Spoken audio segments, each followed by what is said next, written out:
Hi, I'm Adam Summer. You're listening to the Yerushalmi Talk podcast with the support of the Yeshivat Devar Yerushalayim in Har Nof, Jerusalem. This is Berechot, chapter 6, Halacha 6, and we're going to do this as a two-part shiur. Right now we're going to do this as part one of a two-part shiur. And we're going to be covering a general rule about when somebody is saying a bracha and there's a person that's listening to someone else's bracha. Now, there's a rule that shomea is going to be like someone who's listening is going to be like someone who's speaking. That's going to be a rule that comes actually from Proverbs in 14:28, and it's going to say, in a multitude of people is a king's glory. That's going to be the source for it. And in Bavli Sukkah 38b, it's going to say that it's preferable for a blessing to be done where you're going to be, it's going to be done in this manner when many people recite Hashem's praises by means of listening is like speaking, and God's glory is going to be manifested to a greater extent than if each person praised him individually. So the idea is what's going to happen when you're going to have a group listening. And the Mishnah is now going to talk about this application of this particular rule to the homotzi blessing at the beginning of the meal. You do this all the time at the Shabbat table. There'll be one person who makes the bracha on the homotzi. He passes off a olive-sized piece to all the people that are at the table, but everybody listens. And it's covering this rule that we're going to be covering today, that one who's listening is like one who speaks, this shomea rule.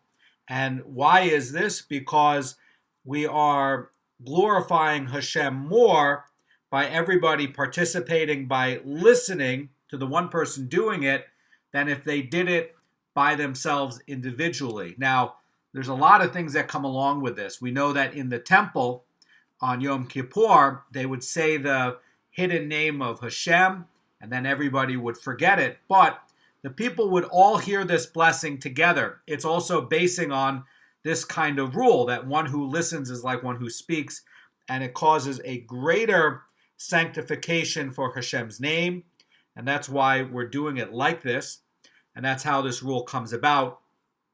And it's also going to come to other blessings during the meal, like when you're going to be having wine, that you're going to be saying after the meal. Let's say you have a group of 10 men, and you're going to be saying the bracha with the wine, with the meal at the end.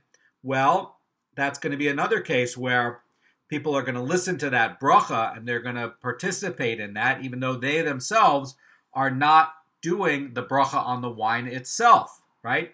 They're going to listen to it, and that actually is going to be something that elevates the bracha, and it's going to be something where Hashem's glory is going to be elevated at a greater level than if the person did it by himself. Now, also gets into why you need to pray with a minyan, also gets into why it's preferable to pray with a lot of people rather than by yourself, and why Jews need to live in a Jewish community, because there's something special that happens when Jews get together with one another. Now, the Mishnah starts off and it says, if they were merely sitting together and eating, but not reclining, then each one recites the blessing for himself. Now, the key here is that they're sitting together. Yes, they're eating, but they're not reclining. This is the magical idea about reclining. Now, we know in Pesach, you have to do a reclining. And we know that this Mishnah is going to be covering the homotzi in the beginning of the meal and the Birkat Mazon at the end of the meal. And we know that that's the case when somebody eats bread. And one can generally discharge a blessing obligation by means of listening, is like speaking. And that's going to be on blessings on food, both before and after eating. Now, the Haredim explains about this that the sages are limiting the use of this mechanism to situations in which the various people share the common bond of eating together as a community, says the Haredim, and if a number of unassociated individuals were eating in the same place at the same time, each of them must recite his own blessing. So that's really going to be the idea of this quote-unquote reclining. So that the way I think about this, there's a really good shawarma shop before you get on the highway going to out of Jerusalem. It's called Hello Teiman, and it's a great hechsher, and all the Haredi people go there. It's Ada Haredis, everybody goes there. And you have a lot of families and a lot of people. They're all sitting at kind of the same tables because it's a very crowded place because it's so good. And there'll be a lot of people even sitting at the same table, but they're not necessarily at the same meal together, right? It's different families eating at basically the same table. And that's going to be the case, right? So if one person was doing this blessing at this restaurant, well, the guys over down the table, they're not part of your meal, right? So they would have to do their own blessing. And that's the idea of this reclining. This idea of eating and reclining is where the people are eating together as a collective unit, which is what you're supposed to do at the Pesach. And if you just have like a big bench where lots of people are eating, different unassociated people are eating, they're not really eating together per se, even if they are at the same table, technically, that's the idea that's being covered, is that they're not reclining. In other words, that they're in disparate meals. And that this idea of reclining is that they're eating together in a unified meal with a unified purpose. And that's why you're going to be saying the bracha and it's going to be able to cover the other people. But if you are at a big bench, lots of people eating, their own meal by themselves, then it's not like reclining. And each one would have to say a blessing by himself. That's the idea of what the Mishnah is saying. The Mishnah is going to continue. It's going to say, but if they reclined together to eat, one recites the blessing for all of them. So this idea comes back. Ritva covers it like this. He says, since the people are reclining together, they are considered to be a group eating a joint meal. And if one recites the blessing on the behalf of themselves, they can cover all the other people. That's the idea of the Ritva. Now, the Bavli parallel in 42b is going to be teaching that when a group of people arrange in advance to eat together, like perhaps they were traveling and they said, let us eat here at this inn or something like that, they are going to be considered to be eating jointly even if they do not recline. The idea of recline, it's like a euphemism for people to be eating together. So even if you are not literally reclining, right? That's not the point of it. The point of it is that you are eating a joint meal together. That's the Mishnaic term for a collective meal at this point. The Rashba also points out that only when people eat together without prior arrangement is reclining a prerequisite for eating jointly. And the Rishonim are noting that in today's day, that it has become the common practice to eat together while sitting at a table rather than while reclining like on cushions and things like that in the old days. And the Mishnah's distinction between sitting and reclining doesn't apply today. That's the idea by the Rishonim. And the Or Chaim in 167.11 also comes up in 213.1 is saying that being seated together at one table creates the same common bond today that reclining at separate small tables did in the Mishnaic time, and one person may recite the blessing for all of them. So in the older day, they might be eating where things would be more spread out, and they would have couches or ottomans to sort of lean on, or they'd be on the floor and they'd have like an arrangement of pillows that they can be leaning on while they're eating together. But the idea is that they are eating as a collective, right? That's the idea. So it's not like this, Hello Teiman shawarma restaurant that everybody goes to in Jerusalem. It's this idea that, even if we're over there, you'd be eating at the same table with lots of other people because it's so crowded. but you're not really, quote unquote, reclining. You're not really eating a meal with them. You're only eating with the people in front of you.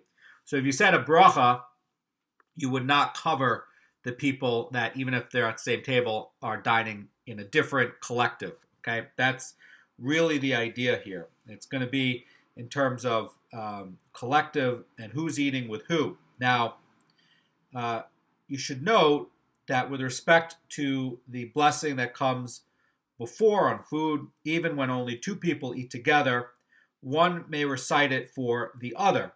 So that's something to keep in mind. Regarding Birkat Hamazon, that's the blessing at the end. That's only when at least three people are eating together. And, the law of Zimun, that's going to apply, and they are forbidden to separate without reciting Birkat Hamazon together. And one does recite the blessing for all, but where the law of Zimun does not apply, the bond created by eating together is considered severed with the completion of the meal, and each person would have to recite Birkat Hamazon on his own. And you can see more about that in the Orach Chaim in 2:13:1, which echoes that. But this idea is that people are eating as a collective, have a bond together, and that's part of why it's going to be covering this bracha. Again, that's only when you have enough people. The Mishnah is going to continue. It's going to say, if wine is brought to them during the meal, each one recites the blessing for himself.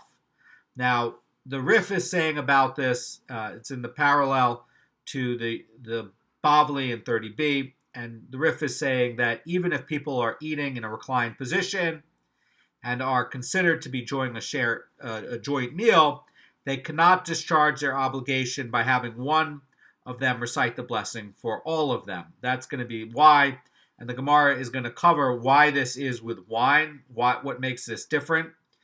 And the Tosafot in the parallel on this, which you can see in Bavli 41b, is going to explain it like this, right? What is so magical about Beurim Pri Agafen that this is happening? And wine has its own blessing, says the Tosafot, even when served during a bread meal. And despite the fact that it's an integral part of the meal, and since wine is a highly significant item, it is not exempted by the hamotzi recited on the bread. And the idea, says the Tosafot, is that the blessing requirement pertains only where they did not drink a pre-dinner wine.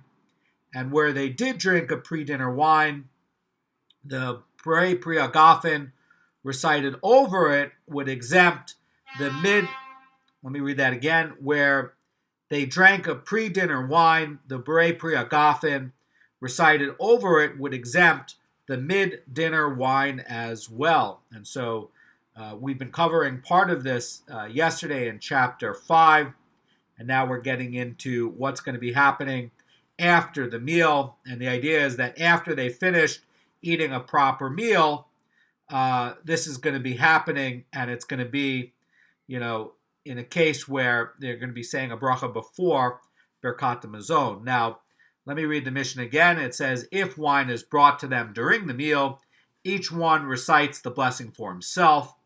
And if wine is brought to them after the meal, in other words, after they finished eating the meal and before Birkat Hamazon is going to be recited, one recites the blessing for all of them. That's the point. That's a Mishnah. It's a point.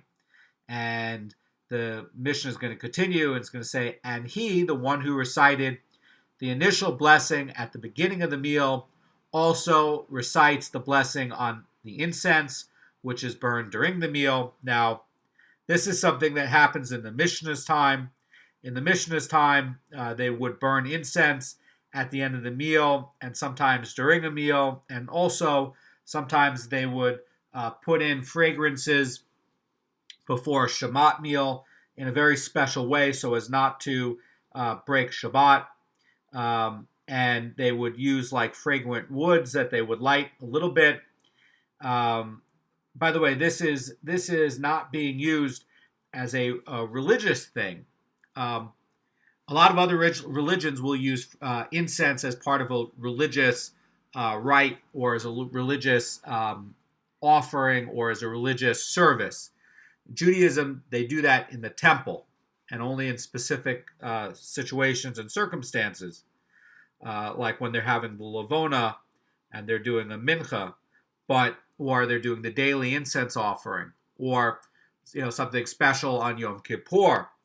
But this is not really a religious thing. What they're doing is they're trying to make the meal more extravagant. They're trying to elevate a mitzvah meal.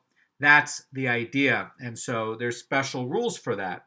And the idea is going to be that, when a group of people is going to be eating together and they're going to be burning incense during the meal, again, it's for elevating the meal. It's not for a religious thing.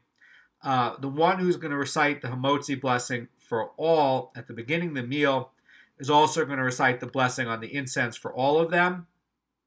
And since this person is honored with reciting the first collective blessing on the meal, he is recited with reciting all the other blessings, the collective blessings that are going to be coming up during the meal. So that's going to be what's going on here with the incense. And the Mishnah is going to end up and it's going to say, even though they do not normally bring out incense until after the meal. So this gets into procedure. And the Rosh Cirilio explains that the normal procedure was for the incense to be brought out together with a post-dinner wine and associated side dishes for desserts. And this procedure, if it were followed, the honor of reciting the collective blessing over it would not belong to the one who recited the hamotzi over the bread, since the meal had already ended. And one could argue that even when incense is burned during the meal proper, its blessing should not be considered a collective blessing of the meal. So it should not automatically be awarded to the one who recited the first blessing of the meal. And to preclude that, the Mishnah is teaching that although the incense is normally brought out after the meal, even if it were brought out during the meal, its blessing is recited by the one who was honored with reciting the blessing on the bread. That's the idea here. Now, that's going to be something that doesn't seem very familiar to how we eat today, but nonetheless, it's part of the halacha, and we need to learn it and understand it. Now, the Gemara is going to talk about the Mishnah's first ruling, which is talking about when a group is sitting together and the group is quote-unquote reclining and eating together as a collective. Rabbi Yeshua ben Levi says in this Gemara, the Mishnah is dealing with a gathering such as a week of the sun feast, which is attended by outside feasts. Now, what is a week of the sun? This is going to be the Brit Milah feast that you have. And, after a week takes place, you have the Brit Milah for the sun. And then this also could be for other celebrations where, like during a wedding, we have a lot of people that are present and the participants are not viewed as eating a joint meal unless they recline. In other words, they have to have the intention that they are eating together as a collective. And that's going to be the idea here. The Gemara is going to continue. It's going to say what Rabbi Yeshua ben Levi is pointing out. It's going to say, but with respect to the householder eating in the home of his family, with his family, the law is not so. And so that's very interesting. And the Haredim says about this that when they eat in a sitting position, the family is considered to be eating a joint meal, and one of them recites the blessing for all of them. That's the idea here. And the Shulchan Aruch is saying in 167:15 that when a householder eats with his family, they're considered to be participating in his meal. And this renders a group eating jointly, even if they do not recline, like what they would do today, but they are just sitting together. That's what the Shulchan Aruch is saying. And there's going to be a different opinion. Rabbi Chia taught in a brisa, the Mishnah's ruling applies even to a householder eating in his home with his family, Unless they recline, they are not considered to be eating a joint meal, and each must recite the blessing for himself. So this could be a case where there's no disagreement. Perhaps Rabbi Chia is talking about a time that this was really the custom, and Rabbi Yeshua ben Levi is talking about in general. So that's something to keep in mind when looking at this. Now, I want to look at the Haredim because he has a special approach on how he interprets this, and I want to look at the Haredim. By the way, the Haredim is really following the approach of the Tosafot, which you can see in the Bavli 43a, and it's going to explain it like this. It's going to say that Rabbi Yeshua ben Levi is focused on the Mishnah's second clause, which teaches that when wine is brought during the meal, each person must recite the blessing for himself. And the Gemara is explaining that one of them may not recite it on behalf of all because the others could not answer Amen while eating. And since they might choke on the food, and this is going to be in a case where Rabbi Yeshua ben Levi is declaring an oath that the Mishnah is speaking of a large meal at which many guests are present, and when a householder eats at home, he recites the blessing on behalf of all, because in deference to him, the family members will surely stop eating in order to listen to his blessing and answer Amen. And the Haredim adds to what the Tosafot says, and says that even in the case of a banquet of guests, one of them calls out to be attentive, my masters, so that they stop eating, and he may recite the blessing for all of them. But Rabbi Chia rejects this distinction and holds that the sages did not allow for a common blessing to be recited during the meal under any circumstances. That's how the Haredim looks at it, although perhaps you could still read it like what the Haredim is saying, except that Rabbi Chia is talking about in a general meal, perhaps in a general big, large, festive meal. Perhaps not everybody at that meal will be able to be attentive to it. Perhaps it's in a very big ballroom, and perhaps that's what Rabbi Chia is covering. But the case of what Rabbi Yeshua ben Levi would be covering is perhaps just the people at the immediate table could be covered at it, or like a family could be covered at it. That's one way to look at it where there's no contradiction.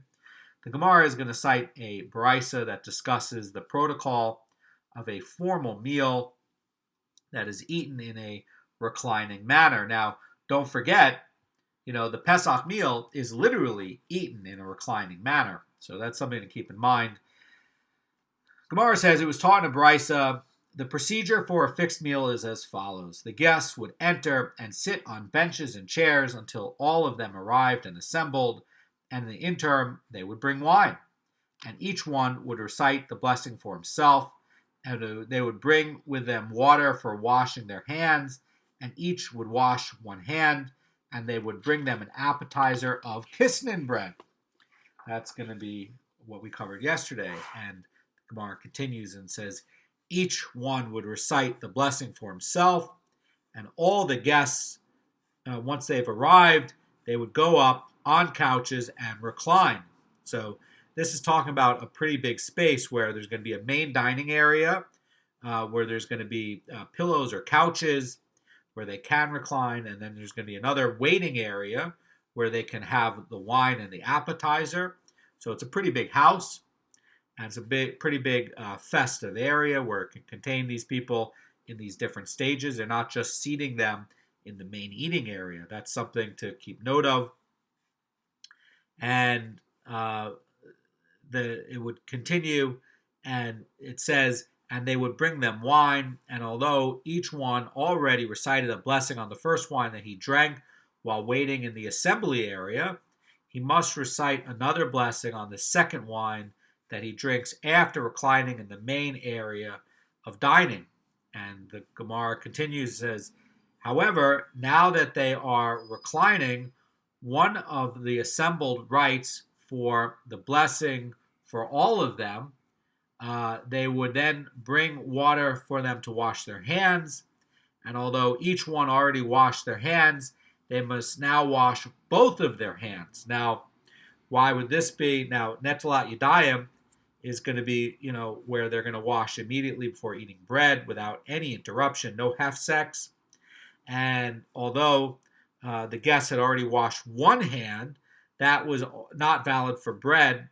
And now they have to actually wash both hands for bread. They can't, just leave one hand washed.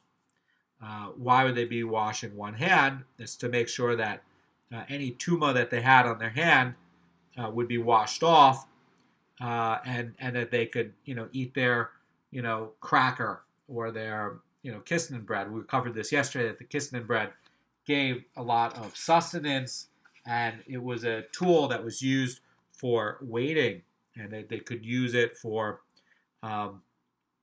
satisfying somebody while they waited for all the people to arrive. And there's a few different explanations by the Rishonim on what this kisnin bread was. It's kind of like a pastry, according to some, and according to others, it's like a dessert that's sort of like stuffed and baked. And according to another, it's actually just roasted seeds. That's what opinion of Rashi, it's toasted grain.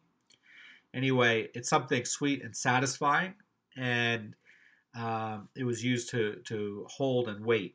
But you don't need to wash two hands to hold either one of these three options of this kisnin bread. And simply just washing one hand and not touching the food with the other hand is fine. Now, the Gemara is going to continue. It's going to say, if they brought them another appetizer of kisnin bread, since they are now reclining, one of the assembled recites a blessing for all of them. So what's going on here?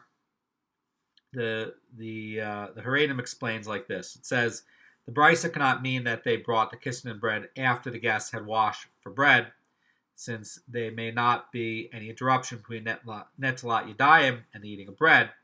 And it cannot mean that the kisnin bread was brought after they ate bread, because there'd be no blessing required on this kind of kisnin bread that was eaten after the main dinner bread. And what this is saying is that, the order of courses that precede the meal, and having stated that the guests washed for bread, implies that the meal was served. So the Beraisa returns to discuss a situation in which additional appetizers are being served after the guests reclined, but before they recite netilat yadayim. And the idea is that at a lavish meal, there could be as many as 3 courses of appetizers. So that's going to be the idea. The Vilna Goan has a slightly different interpretation of this, and he's going to say that the brisa means that the kisnin bread was served after netilat yadayim, and the netilat yadayim was actually done in preparation for this course of kisnin bread. And since the people had already reclined for their meal, the kisnin bread appetizer is considered as being eaten in the context of a fixed meal, even though it preceded the real bread. And in this setting, says the Vilna Goan, the kisnin bread has the full status of bread, and that's why it would require netilat yadayim on both hands.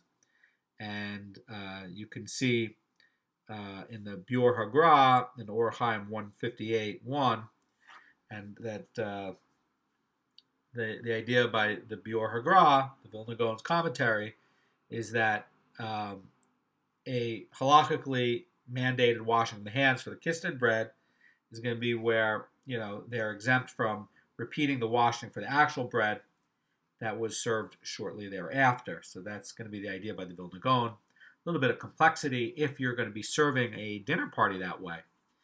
So the Gemara is going to continue. It's going to say, there is no permission for a guest to enter the dining hall after 3 appetizers have been served. So the Rosh Hashanah says about this that after 1 appetizer was served to the guests who arrived early, the 2 appetizers that come after are served after, to those who are reclining, says the Rosh Hashanah.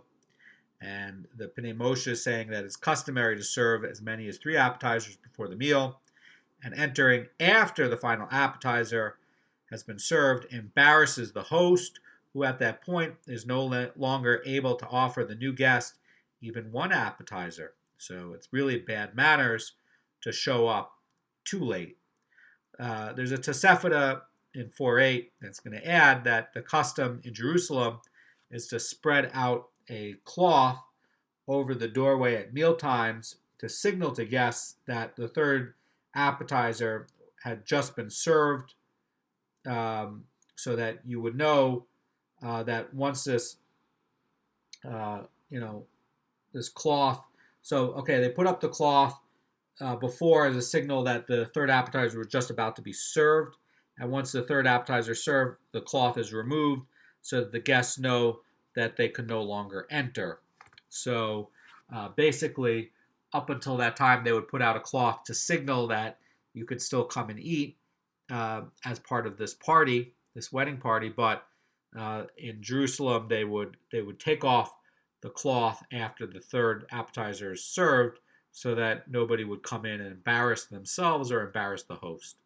Now, the Brisa is going to move on, and it's going to say that although the guests recited a blessing on the wine that they drunk in the waiting area, they must recite another before drinking in the dining area. And the reason is that you have a change of location. And if you have a change of location, you're going to need a new blessing. Keep in mind, this has two locations. There's a waiting area and a main dining area. So if you are drinking this wine in the waiting area and you move to the new dining area, it's a change of location. And the idea is that the Gemara is going to be talking about what happens with a change of location, and it gets into a whole new system of halacha.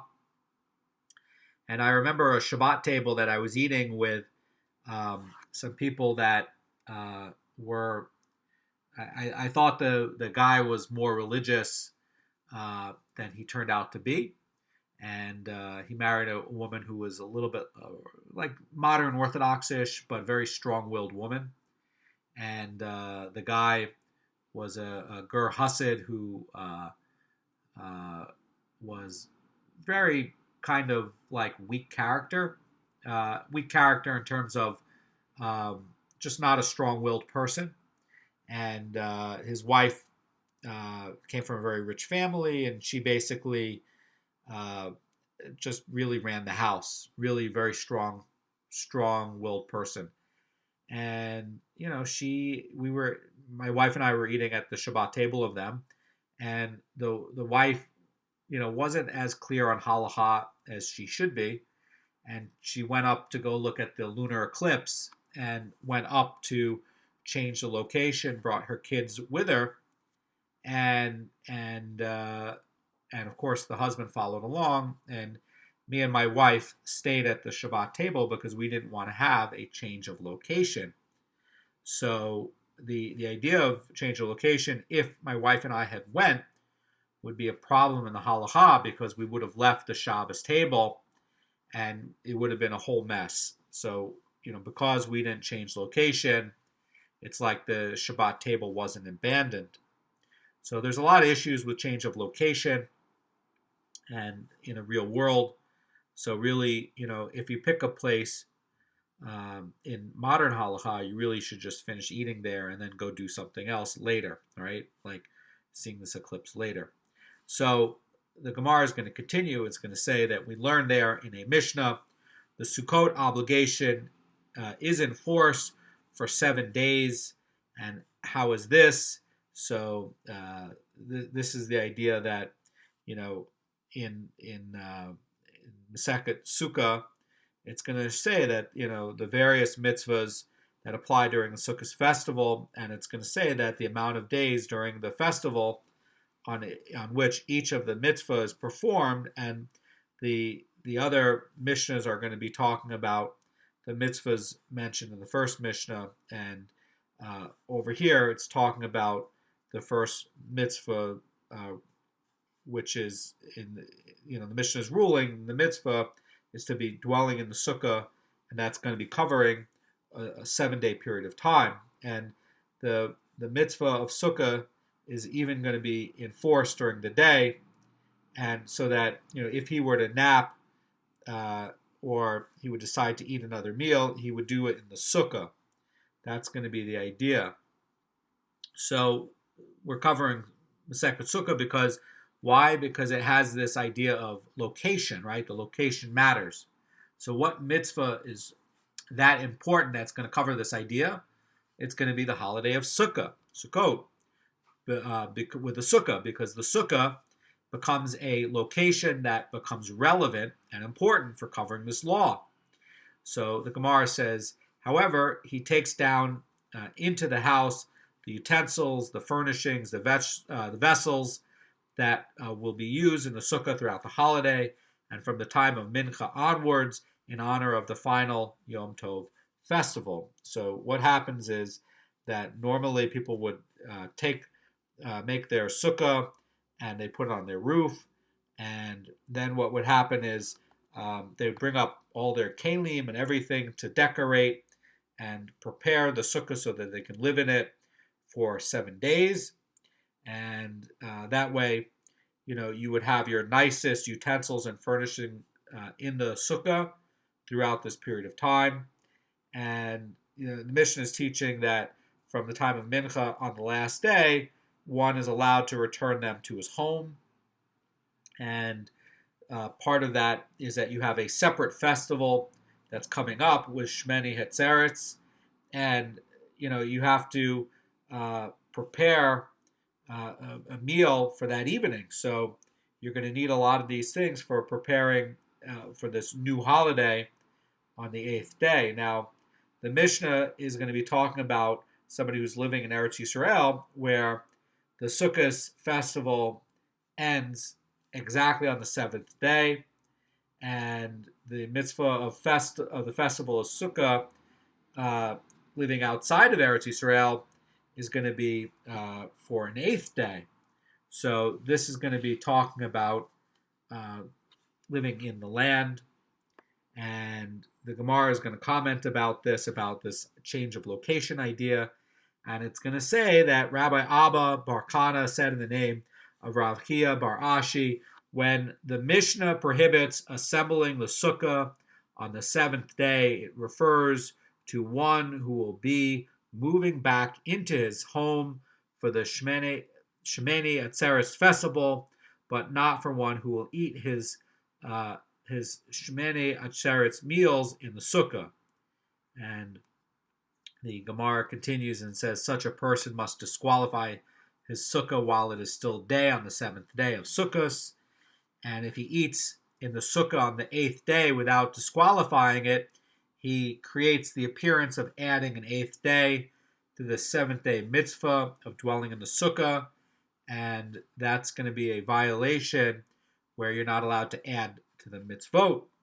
So the Torah commands in Devarim 13:1 and says, you shall not add to it, nor shall you subtract to it. And this idea is that it is forbidden to add to the requirements set by the Torah. For example, let's say you wanted to add 5 species on Sukkot. That would be also very strange. You're not allowed to add extra days to the holiday mitzvot of Sukkot. So that's going to be the idea. Now, if you want to eat in the Sukkah, there's special things that you have to do, and you want to avoid the appearance of wrongdoing. So that you have to make sure that you're not allowed to eat in a kosher sukkah. So you have to change it. Maybe you have to move the shchach so that it's not kosher anymore. Or a lot of times you'll have a metal frame on the sukkah, and you separate it with wood beams. Maybe you want to take off the wood beams so the shchach is resting directly on the metal. That would make it a non-kosher sukkah. So that's an idea. And again, we're getting into the holiday of Sukkot because it's setting up and establishing for a location, and it cares about change of location. Now we're going to get into this. So that's setting the stage for this discussion. That's really what it's doing. Rabbi Yeshua ben Levi says in this Gemara, if one did not disqualify his sukkah on the seventh day, he must recite the Kiddush for the Shmini Atzeres festival inside his own house, and then he may eat the meal in this disqualified sukkah. And the Gemara now is going to relate a ruling that seems contradictory to what Rabbi Yeshua ben Levi says. So now you're creating a case where you want to eat on this eighth day. You still have all your nice furniture in the sukkah, and you now have to change location where you're saying Kiddush, and now where you're going to be eating the meal in this disqualified sukkah. What's going to be happening because you have a change of location? So Rabbi Yaakov Bar Acha says in the name of Shmuel, if one recited Kiddush over wine in the house and then decided to eat a meal in another house, he must recite Kiddush a second time in the place where he eats the meal. So again, you have change of location. And the idea is that Shmuel is holding that the Kiddush has to be recited in the place where it is going to be a Yom Tov meal or where it's going to be Shabbos. So you also have an issue where you might light in the holiday of Sukkot, you always have one Shabbat, and you might light your candles inside of the house. And when you're saying Kiddush, you have to look at the candles, but you're not going to be lighting the candles outside of the house, inside of the sukkah necessarily. So you also have the same issue where you need to look at the candles during saying the Kiddush, but that's in the house, and your sukkah where you're going to be eating is out of the house. So the Gemara is going to say that Rabbi Acha says in the name of Rabbi Hinena, in the name of Rabbi Hoshaya, one whose sukkah is pleasant for him and who wishes to eat there on the night of Shmini Hatzeretz should recite the Kiddush for the last night of Yom Tov. That's going to be Shmini Atzeret in his house, and then he may ascend to the sukkah and eat his meal in the sukkah. So it looks like these are going to be disagreements, and that they're saying two different things, but in fact they're not disagreeing at all. And the idea is that, what are you doing here? The Mara Fulda says that this is to demonstrate that he's not extending the mitzvah of sukkah to an eighth day. This again is talking about Jews living in Eretz Yisrael. And the idea is, says the Mara Fulda, is that he does not need to repeat the Kiddush in the sukkah where he eats, but he may rely on that which he recited on the Kiddush. Now, the Gemara is going to reconcile this, and Rabbi Avin said, and they, Shmuel and Rabbi Hoshaya, are not in disagreement, and the idea is that which Rabbi Hoshaya says the Gemara, that one may recite Kiddush in this house and eat the meal in the sukkah, refers to a case where he had the intention when he recited Kiddush to eat the meal in another house in the sukkah, and that which Shmuel said, that if one recites Kiddush in one house and he eats the meal in another house, he must repeat the Kiddush, and this is referring to a case where he did not have the intention when he recited Kiddush to eat the meal in the other house. So the idea, says the Haredim, is that Rabbi Hoshaya is specifically saying that where the sukkah is pleasant for him and one intends from the outset to eat there, and Shmuel is saying that one who recited Kiddush and then he decides after the fact to eat in another house, then he changed his intention and he has to do it. And Rabbi Avin is pointing out, in fact, there's no contradiction at all. Anyway, tomorrow we're going to be getting into more with this blessing, this change in place, and covering the blessings for all, like with respects to fruit and other blessings, like what happens when you're going to be having wine during the meal, and also covering what happens when there's incense. And it's actually going to get into a lot of agadic things, because the incense is going to actually be done because it's actually an agadic thing tying back to the 6 days and the creation. And so it actually has a lot of deep symbolism and deep meaning. And we're going to be talking about that. So we're going to learn a lot of agadic things that is going to help us to understand Judaism in a richer way.